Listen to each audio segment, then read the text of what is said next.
Hi. So it's kind of sunny out. It's kind of nice out. Just for this week, it normally just rains all the time here in Vancouver, but it's a lucky break. So here I am outside the mountains, the pretty mountains behind me.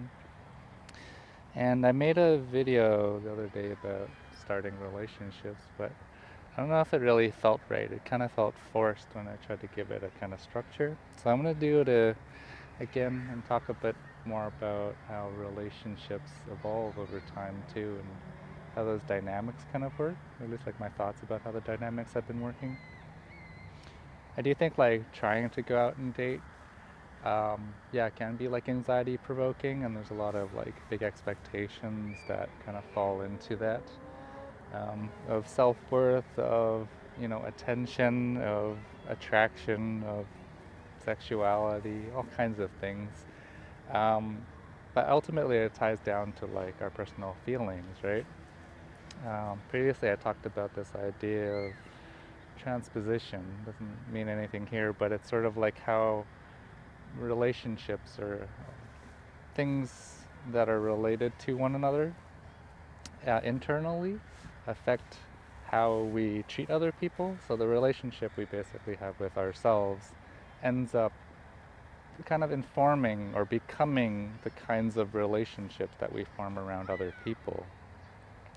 So I do think if anyone is looking for romance or dating or even friendship, getting better acquainted with coworkers or like working relationships, or of course in family and stuff like that, you do have to like be intentional and be aware of how you feel about relationships in general and how um, like kind of biases and expectations that you hold inside, because we have to like be authentic in a way, because if we're sort of treating the whole dating thing and relationships as if it's some sort of like a trade or an exchange, or it's like trying to gain something from somebody like attention or self-worth, that becomes like the nature of the relationship. People have a hard time wanting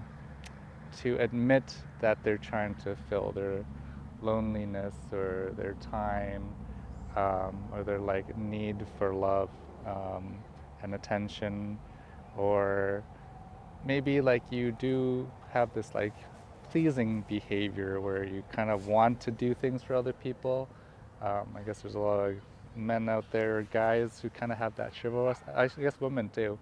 They kind of have that idea that things are supposed to be done by the men for the women, and then in exchange there are things that are done for the women, uh, by the women for the men. But these kind of transactional things become like the nature of the relationship itself. So I've been thinking more about how do you actually approach um, relationships without sort of having these sort of hard boundaries and these strong expectations that seem to like dictate everything. And the only way I can think of it is you have to like be able to let go of whatever rules are built inside your head at the moment. And that's hard. It's extremely hard. Like most of therapy and psychology is basically about, like at least personal psychology is about this.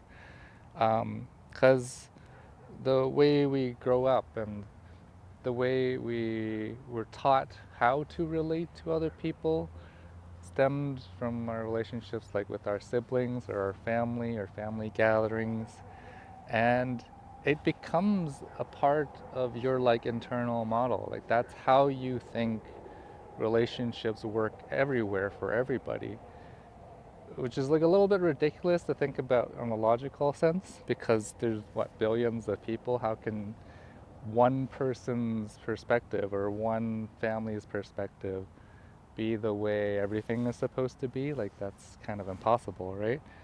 But we like internalize those feelings, and we can't help but view everything as if that's the reality. Like those are the rules that exist.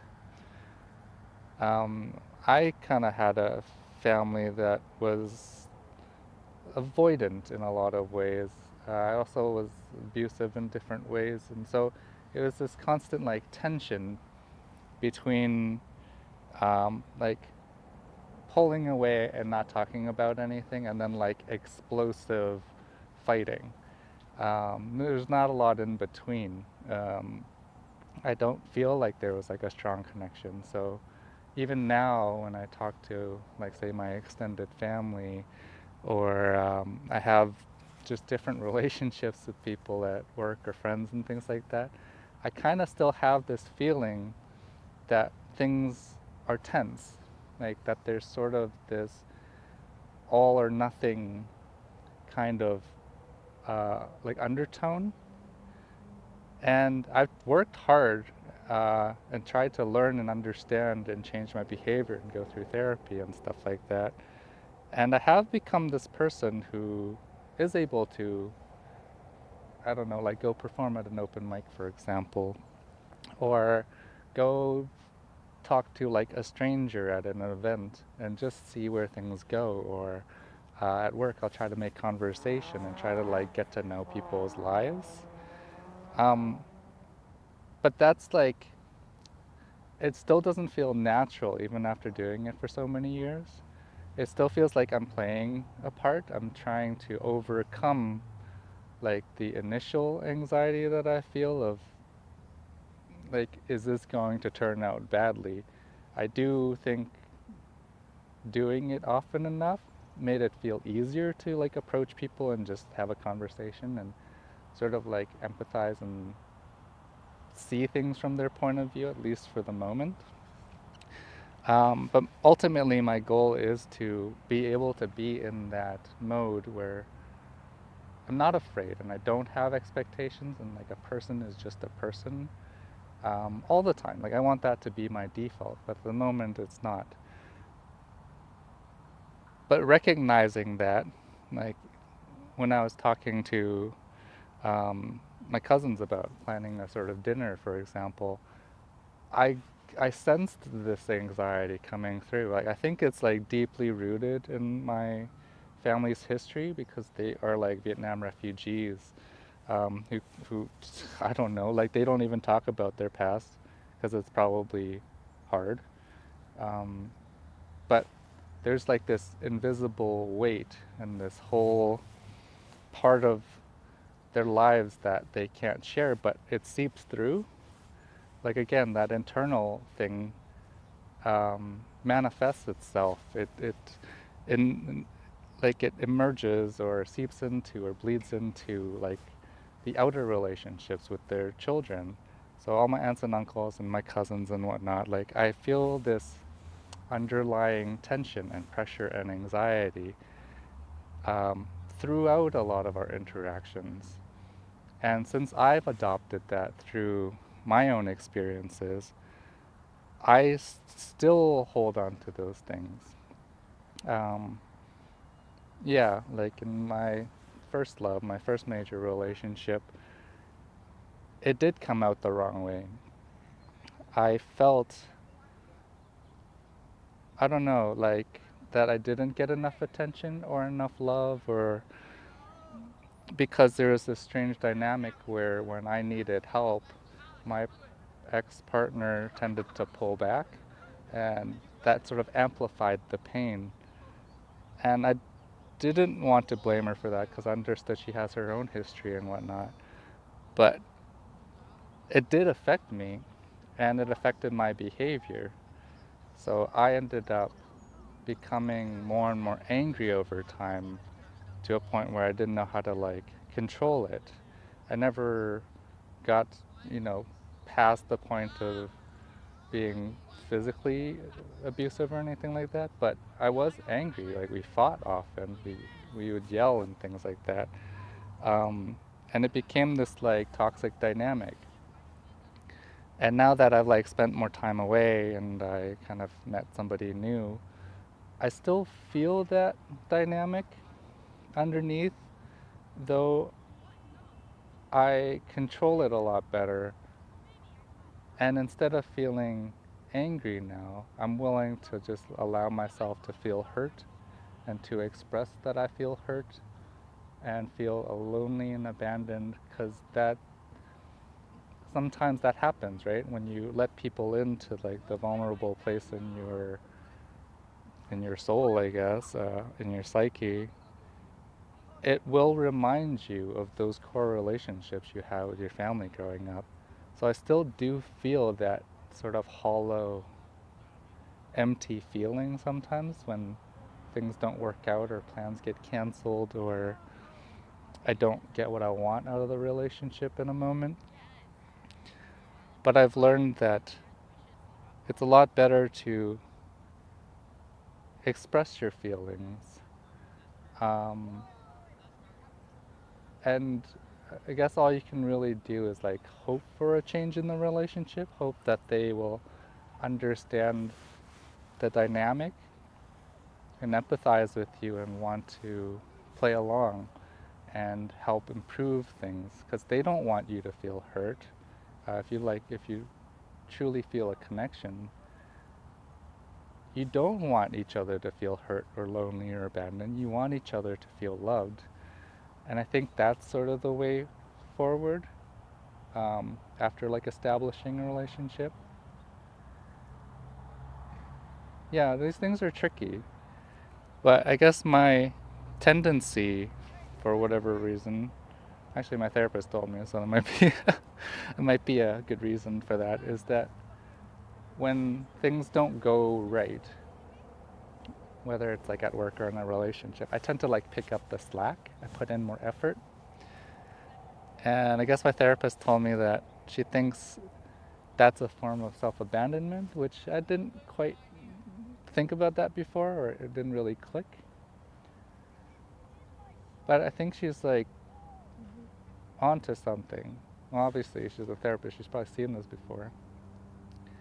Is that I think that the effort, she told me this too, like that the effort I put in will somehow be rewarded or acknowledged or, seen in some way and appreciated.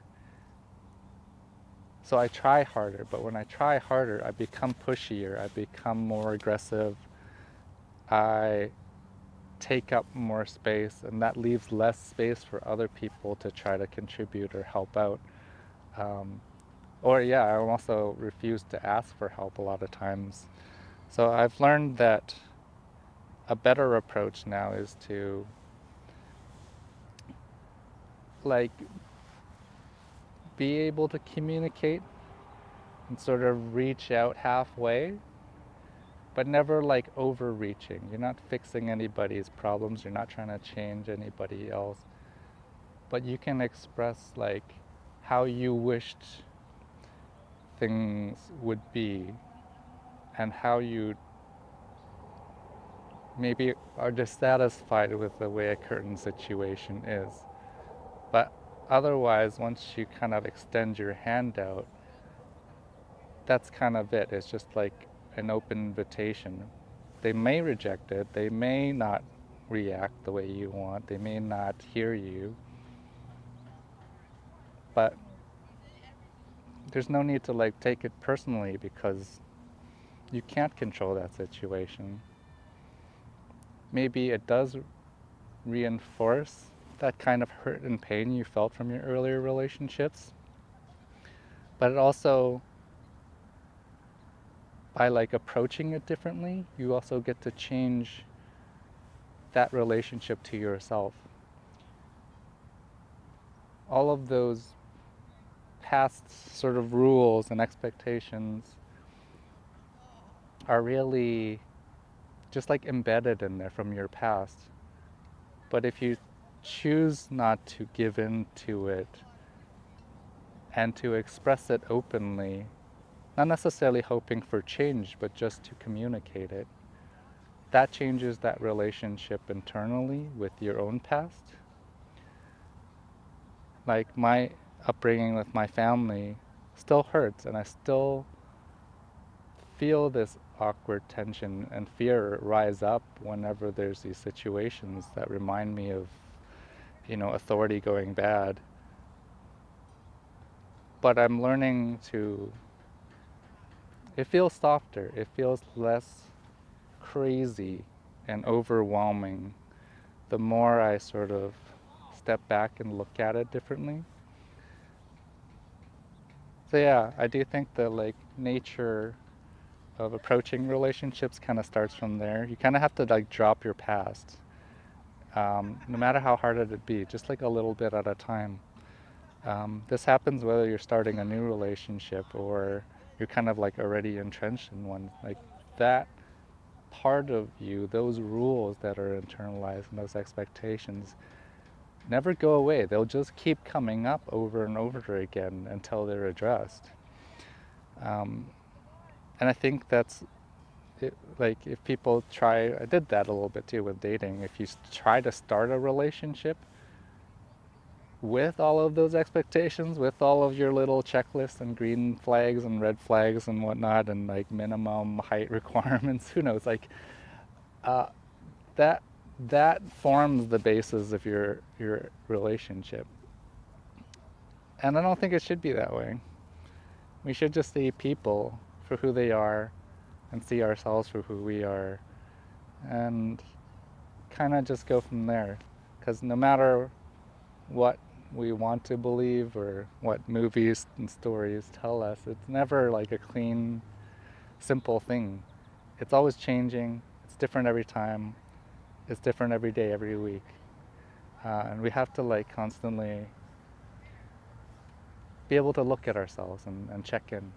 And that's honestly the only way I think we can build the right kinds of relationships with others and with ourselves in sort of like a lasting, sustainable way. Yeah, this is so pretty, right? I like how the sun just came out too, but it's weird. It's like suddenly warm all of a sudden. Maybe it's a sign. Oh. Anyways, yeah. Hope this was helpful, and yeah, catch you next time.